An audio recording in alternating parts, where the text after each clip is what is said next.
Bir kun rahbarimdan so'radim. Chet elga chiqib keling, iltimos, bir haftaga Misrga aylanib keling deganimda, rahbarim yo'q degan. Uje uydagilardan hammadan so'rab qo'yganman, qizil pasport olib qo'yganman. Hamma narsaga tayyorman, lekin bitta rahbarim ruxsat bermadi. O'shandan keyin shunaqa xafa bo'ldim. Uyga borib shunaqa kayfiyatim yo'q, chunki men ichimdan tayyorlanib turuvdim-da. Boraman, aylanib kelaman, videolarga olaman, rasmlar olaman, maza qilib tayyorlanayotgandim-da, ichimdan tayyor edim. Lekin rahbarim yo'q deganidan keyin shunaqa kayfiyatim tushdi. Keyin har kuni kitob o'qirdim-da. Ertasi kuni ertalab 20 minut kitob o'qiyotganimda bitta jumlani o'qib qoldim. Ya'ni Xudo berganni bandasi tortib ola olmaydi.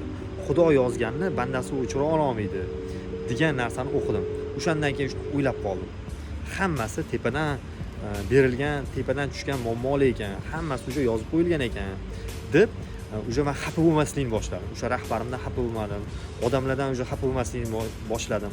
Fikrlashim 100% ga o'zgarib ketdi.